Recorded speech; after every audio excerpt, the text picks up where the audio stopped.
Assembleia Geral, a tribuna do seu condomínio, está sendo gravada aqui diretamente da sede da administradora Casa dos Síndicos.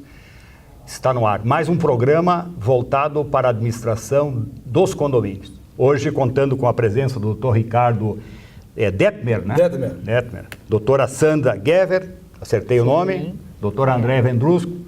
E nós vamos iniciar com o assunto que está em voga aí, e-social. Sistema de escrituração fiscal digital das obrigações fiscais, previdenciária e trabalhista. Acertei, doutor? Perfeitamente. Doutor Ricardo, o que significa o e-social e para que veio? Bom, o e-social é um sistema integrado, né, da escrituração digital, como o senhor colocou antes, das obrigações fiscais, previdenciárias e trabalhistas. Ele veio, antes de mais nada, para facilitar as empresas no sentido de redução de custos e de formulários. Por quê? Porque as obrigações fiscais eram formadas de uma forma, as trabalhistas de outra, as previdenciárias de outra. Com o e-social isso está englobado. A sua exigência é obrigatória a partir agora de 1º de junho de 2016. Todas as empresas deverão fazer o seu cadastramento e agilizar. E os condomínios? Os condomínios também. Mesmo aqueles condomínios que não possuem empregados? Mesmo os que não possuem empregado, por quê? Porque será obrigatório, para fins da Receita Federal, a informação dos valores pagos a terceiros.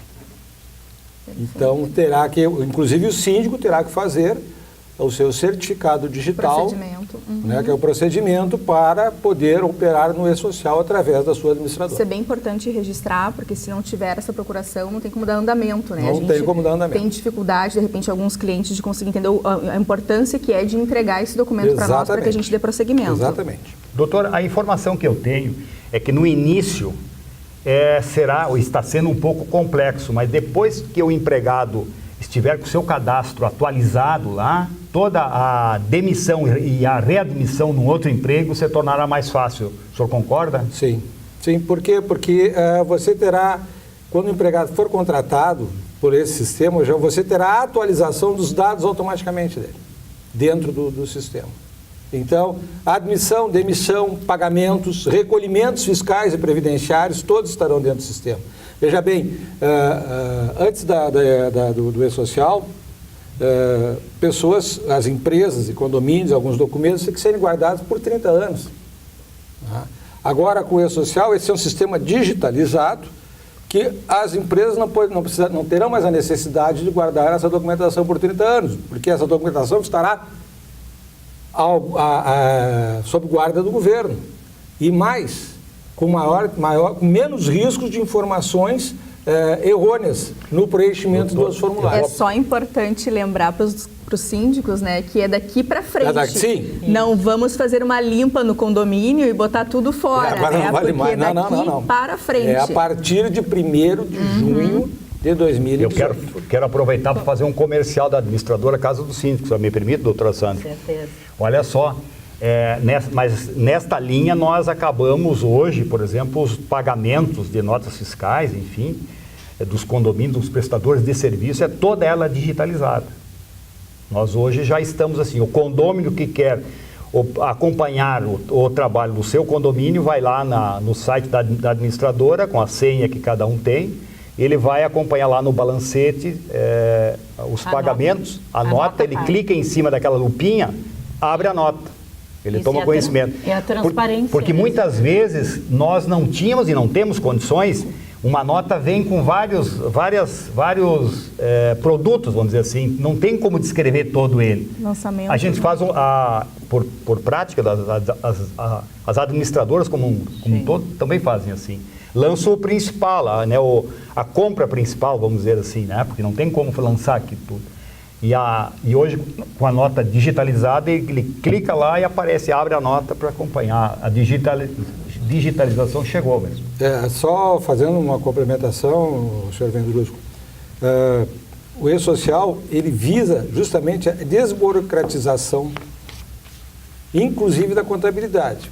Para o senhor ter uma ideia, até eu vou permitir, eu peguei a lei aqui, porque antes do e-social, você tinha que gerar uma GFIP, um CAGED, uma RAIS, um livro de registro de empregados, comunicação de acidente de trabalho, comunicação de dispensa, CTPS, perfil proficiográfico do previdenciário, a DIRF, declaração de débitos e créditos tributários federais, aí as notas fiscais são importantes que sejam mandadas, tá? Quadro de horário será informado, manual normativo dos arquivos digitais, folha de pagamento, guias de recolhimento da FGTS e guia da Previdência Social. Isso era um recolhimento a cada vez, era uma guia para cada situação dessa. O E-Social está englobado isso. Por isso o sistema integrado. E por isso a facilitação, junto inclusive à redução de horas no preenchimento dessa documentação. Que bacana. Doutor Ricardo, uma complementação que o senhor citou agora, o que substitui o E-Social, né? Todas as outras obrigações que antes eram unilaterais. 15 documentos são substituídos pelo E-Social. Isso. Essa guia da Previdência Social, ela é de suma importância para o empregado, que no caso seria dos condomínios, no futuro para o seu benefício junto à Previdência Social. Agora, se ele tiver algum problema de saúde, que seria um auxílio-doença ou um auxílio-doença previdenciário, acidentário, ou após uma aposentadoria, que ele precisaria ver essas guias ou comprovar, e já houve vários casos em função dessa não unificação de dados, e ele precisava muitas vezes se socorrer de diversas empresas nas quais ele trabalhou para obter esses dados. Agora, com esse E-Social também, esta informação fica disponível já de imediato para ele. Existe uma ideia errônea de que isso seria mais uma forma de o governo estar fiscalizando as empresas. Não, isso é uma forma, o E-Social é uma forma de se apontar erros em preenchimentos de documentos. Claro que se no momento que você faz um preenchimento de um documento errado, você tinha que ter recolhido X de impostos, recolher o X menos Y, no E-Social isso vai aparecer. Então você fazer a complementação, mas isso não é sonegação. Sonegação não é recolhimento. É erro material. É erro material. E pelo E-Social você estará o quê? Sim. Apta a corrigir isso sem inclusive sofrer sanções penais. Isso. Volto ao ponto das guias da Previdência Social. Era comum recolhimento para aquele empregado num NIT equivocado. E não havia apreensão no seu NIT daqueles recolhimentos que lhe eram devidos. E inclusive no futuro, para a aposentadoria, dava problema. E isso traz um problema grave para o empregado. Por exemplo, também na sua demissão, muitas vezes não tinha aquele recolhimento no seu NIT correto e ele não conseguia obter o seguro-desemprego, por exemplo. Era uma das consequências. E, sem dúvida, é um sistema que agiliza muito essa parte fiscal, previdenciária e trabalhista. Sim. Sem dúvida nenhuma. E que é importante frisar, todos, a partir de 1º de junho de 2016, estão obrigados a adotar o E-Social como forma de escrituração e informações da. Existe alguma penalidade para algum condomínio, enfim, que não se adequar? Não, a lei não prevê. Mas se existir, será a nível administrativo. Mas por enquanto a lei não prevê nada que, senão. É obrigatório entrar, mas não existe na legislação previsão de multa nesse sentido. Até porque foi prorrogado várias vezes. Foi prorrogado, não, ele começou em 2014, vamos ser bem exatos, porque esse decreto o 8373, ele é de 2014. E a implementação se deu de forma obrigatória a partir de 1º de junho de 2018, portanto, transcorridos 4 anos da edição do decreto. Porque é um sistema complexo. Sim. Na realidade, é um sistema complexo, não é um sistema que as pessoas acostumadas com as emissões de papéis, de guias e formulários, de uma hora para outra, ela vai ter que entrar na digitalização. Isso aí vai acarretar no sistema de informática, vai ter que ter uma TI para acompanhar essa situação. Por isso que eu entendo que algum equívoco ou enfim, algum atraso, isso é perfeitamente tolerável, mas é importante dizer que é obrigado as entidades, as empresas, os condomínios, enfim, a partir de 1º de junho, aderir ao sistema. Quer dizer que o E-Social é um procedimento que vai fazer a integração entre a Previdência Social, Receita Federal e Ministério do Trabalho. E Ministério do Trabalho. Acho que é legal, né? Eu acho que sim, a unificação das informações Acho que sim. Até para a empresa. Até para a empresa. Mas depois alguém chega aqui, olha, eu preciso me aposentar daqui a 5 anos. Bom, o senhor vai pesquisar. Os últimos 5 anos estão no E-Social. Os outros que faltar, o senhor pega numa certidão, enfim. Né? Mas eu acho que, como toda mudança, quando ela é implementada, ela causa primeiro uma certa resistência, né? E depois uma certa complexidade na sua implementação. Mas, transponido isso, a situação de melhora é inequívoca. Bom, então acho que nós vamos aos nossos intervalos e voltamos já com a doutora Andréa falando sobre... Inadimplência? Inadimplência. Um assunto sempre em voga, sempre... Que assunto novo, inadimplência. Senhor síndico, aguarde aí que é um assunto inédito, inadimplência. Já voltamos. A Assembleia Geral, a tribuna do seu condomínio, volta em 3 minutos.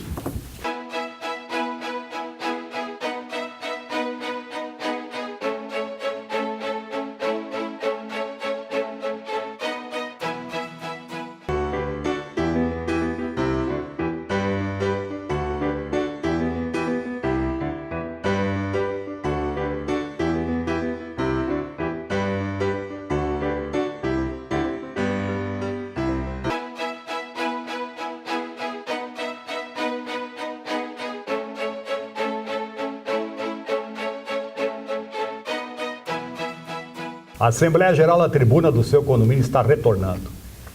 Aproveitar para convidar os síndicos, subsíndicos, conselheiros e condôminos para participarem do nosso programa mandando sugestões. Podem mandar perguntas, sugestões de pauta dos nossos endereços que está aí no vídeo. Sempre serão bem-vindas. E este programa vai, na medida do possível, vai contemplar a participação dos síndicos.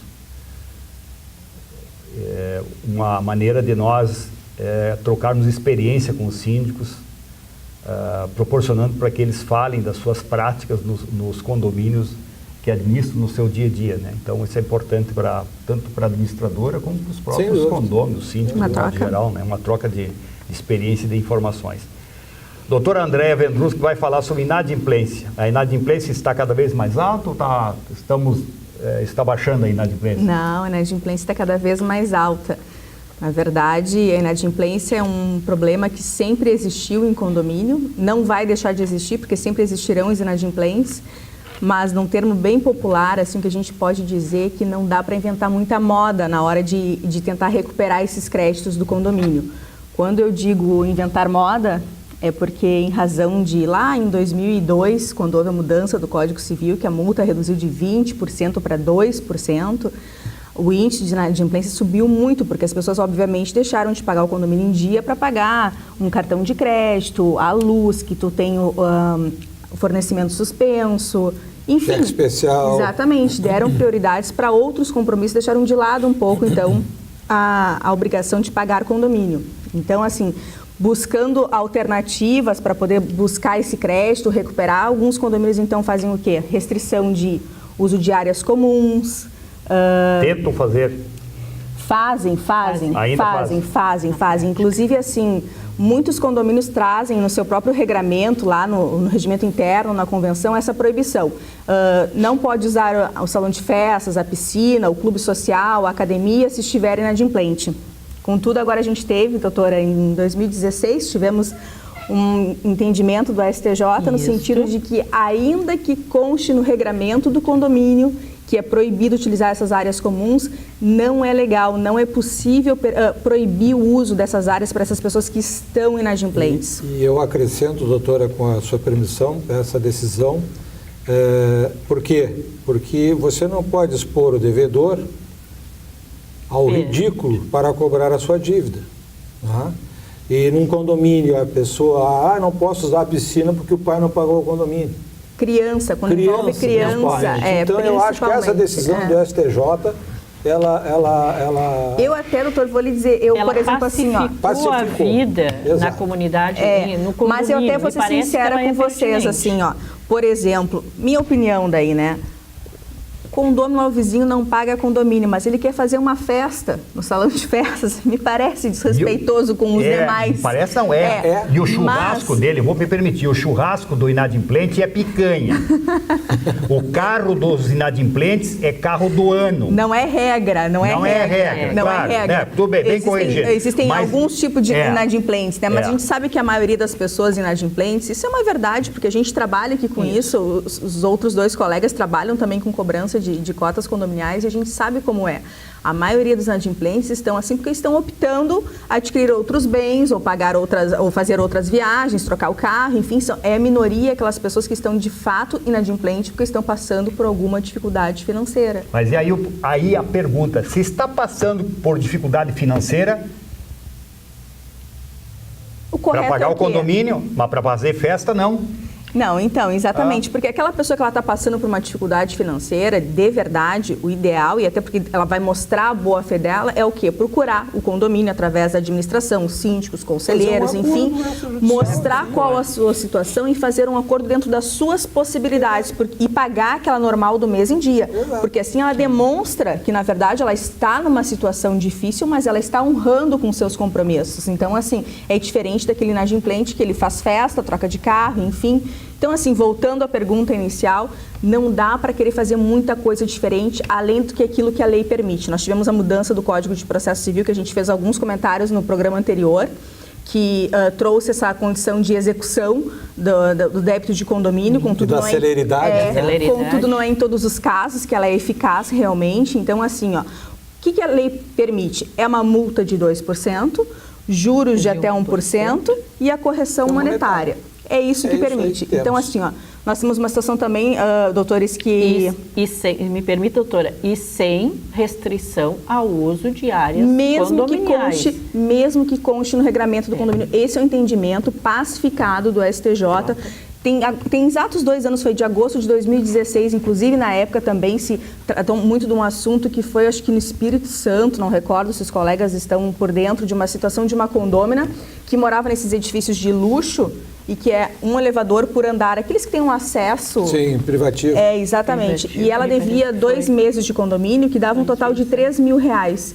E ela foi impedida de utilizar o elevador, foi trocado o acesso, a senha dela, ela morava no 8º andar, e ela passou um constrangimento. Ela era uma pessoa de idade, tinha que subir 8 lances de escada, enfim, e ela passou de devedora do condomínio a credora de danos morais em valor bem superior àquele que ela devia ao condomínio. Então, muito cuidado na hora de inovar nas cobranças, né? Isso é a cultura da proteção do errado.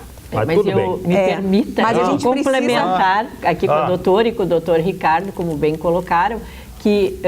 de devedora, ela vai passar a credora. Então, tenham cuidado, porque a posição do Poder Judiciário é de que, havendo uma violação dos direitos à vida privada, à intimidade, etc., desse condômino, ou seja, essas barreiras que colocam, essas proibições indevidas, ele vai ter, sim, direito a uma indenização por dano moral. Eu digo assim, abstraindo o motivo pelo qual a cota condominial não é paga, tá? Como já foi dito aqui, sim, tem carro do ano, tem isso, viagem, ela não é paga. Bom, mas a lei tem os seus mecanismos para fazer essa cobrança. Por isso que nós não podemos, e o STJ aí albergou isso, de submeter alguém ao ridículo para cobrar uma dívida. Você tem o Código de Processo Civil que faz essa cobrança. Agora, se o juro é 2%, multa de X%, mas, bom, aí é outro não há como envolve, porque nós chegaríamos ao ponto, de repente, aquele que não pagasse o gás não pudesse mais cozinhar e tomar banho. Só falta o judiciário colaborar, os processos serem mais rápidos. Isso é uma verdade, isso é um apelo. Mas não há como se constranger, o devedor. Por isso que é importante, o próprio Código do Consumidor. Com certeza. Por isso que isso é importante, que a cobrança do inadimplente comece já no primeiro mês, não deixar passar um período para depois se cobrar, não é? Porque daí sim, a gente consegue obter resultados mais positivos já no início do período de inadimplência. 10 do que 100, né? Exatamente. Aproveitar para mostrar aqui a agenda da administradora Casa do Síndico. Esta agenda ainda temos alguns exemplares. O importante desta agenda são aqui a relação dos prestadores de serviços que nós temos aqui, que são prestadores de serviço e fornecedores voltados para condomínios, né? A lei dos condomínios edilícios, como comentado pela doutora André, que tem servido aí de consulta para os síndicos, e nós já estamos trabalhando na nova agenda. Então, convidar aí os prestadores de serviços e fornecedores para condomínio, quiserem anunciar, a Casa do Síndico está oferecendo aqui a agenda. É uma colaboração modesta aí para nós viabilizarmos a agenda, porque para fazer 1.000, 2.000 agendas não é muito, é um pouquinho pesado, é um pouquinho salgado. Então, estão convidados. Tem alguns critérios que nós observamos e só lembrando, eu não me canso de lembrar, aqui na administradora Casa do Síndico, prestador de serviço e fornecedor não paga comissão. Está aqui na agenda. Se esses que estão aqui, os que trabalharam direitinho, não houve reclamação, não houve reclamações, vão permanecer. Aqueles que, por um motivo ou outro, tiveram alguma dificuldade, aí a gente procura não manter, porque os síndicos nos cobram muito isso. Nós não podemos garantir por eles, mas também não precisamos ficar insistindo com quem não tem a preocupação de prestar um bom serviço para os condomínios. Doutora Sandra, e a senhora já falou, mas eu vou insistir. Existe um período certo, o melhor período para iniciar a cobrança do inadimplente? Eu acho que a doutora André... Eu coloquei agora. A doutora já nos colocou, mas com certeza nós temos o que é o razoável. Não podemos deixar a dívida a crescer, como a doutora já falou. Houve a inadimplência, não pagou, após o prazo do pagamento já se inicia extrajudicialmente uma ação de cobrança, um contato telefônico, se repassa um e-mail, um WhatsApp, para que esta pessoa tenha ciência de que está sendo cobrada deste valor. Não existe um prazo determinado em lei, mas o que se orienta é que, no máximo, né, doutora, em 3 meses se inicia, então, algumas convenções até trazem esse período, falam que a partir de 3 meses tem que cobrar em juízo, enfim. Isso. Pode-se decidir isso numa assembleia também, às vezes 3 meses não é o suficiente para guardar um pouco mais, até em questões de tratativas, acordo, enfim, mas a lei não traz nenhum período exato, mínimo, né, para que possa ingressar em juízo, enfim, isso depende de cada condomínio. Doutora... Isso, não havendo essa previsão na convenção, então o razoável seria os 3 meses. Doutora Sandra, eu vou ingressar em juízo, eu vou insistir com um e assunto. Entrar com a cobrança, a princípio. Exatamente, eu pego aí. No programa anterior nós conversamos e os senhores debateram bastante aqui sobre o procedimento, o melhor procedimento para cobrar. Entrar com execução ou entrar com ação ordinária? Eu gostaria que a senhora desse uma explicação aos nossos síndicos, aos telespectadores, a diferença de entrar com um processo de execução, que foi vendido, que seria uma cobrança rápida, né? E que, segundo informações que se tem, e que não se confirmou. Qual é a diferença de entrar com uma ação ordinária e uma ação de execução direta? Sim. Em primeiro lugar, a diferença entre uma ação de execução e uma ação ordinária. A ação ordinária é aquela que se ingressa em juízo, há uma possibilidade do contraditório, através da defesa da parte ré, da sua contestação, e ao final, depois de apresentar todas as provas documentais e, se for o caso, provas testemunhais ou periciais, se for necessário, em regra, no processo, se chega a uma sentença. Após essa sentença, nós temos então um título executivo judicial para podermos executá-lo.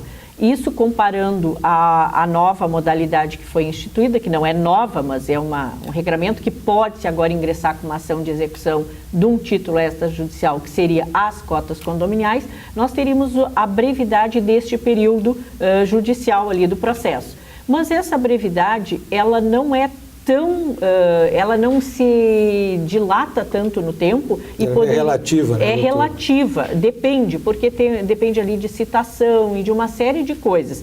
Então, assim, no nosso entendimento na área jurídica, nós entendemos que o melhor é entrar com uma ação de cobrança, porque na ação de cobrança se cobra aquelas cotas que estão vencidas e as que forem se vencendo durante a ação.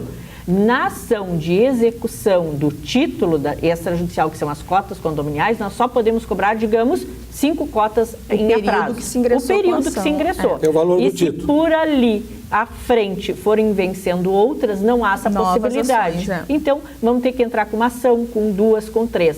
Qual o prejuízo disso? As custas processuais, Doutora Andréia. que também dá um custo a mais para o condomínio. Só acrescentando, mesmo que se entre com uma ação de execução de título, a cota condominial seria um título executivo extrajudicial, não se afasta a possibilidade de embargos à execução. Com certeza. Aonde se discute tirar o valor do próprio título. E aí eles transformam A numa formação ação. Você dele, forma numa ação ordinária, só que com o quê? Você não vai poder cobrar as parcelas que se vencem Vencido. no curso Para do nós, mês. para nós Perfeito. encerrarmos, que já estamos no finalzinho do nosso programa, doutor André, bem rapidinho. O bem de família, ou melhor, a pergunta mais direta, o condômino que tem um único imóvel, ele perde o seu imóvel pelo não pagamento da taxa condominial? Perde. Muitas pessoas acreditam assim, eu não vou pagar o condomínio, até porque é meu único bem de família, eu estou protegido, isso não vai acontecer. E sim, se perde aquele bem, mesmo sendo ele o único bem de família. Então, assim, dívida condominial, ela não é uma dívida pessoal, ela é do imóvel, ela acompanha o imóvel. Então, assim, ainda que seja o único bem de família, vai perder em razão de débitos condominiais. Leva-se um tempo, a gente sabe disso, a gente que atua no dia a dia sabe que não é fácil chegar até esse momento, mas acontece. Perde sim o imóvel, mesmo sendo o único bem de família. É o que se chama tecnicamente de propter rem, a dívida da natureza coisa. propter Da rei, coisa. acompanha a coisa, perfeito. Estamos encerrando mais um programa, a Assembleia Geral da Tribuna do Seu Condomínio, gravado diretamente aqui da sede da administradora Casa dos Síndicos. Queremos agradecer os telespectadores, os síndicos, subsíndicos, conselheiros, pelo apoio que temos recebido. Muito obrigado. Obrigada. Obrigada. Até a próxima. Até a próxima.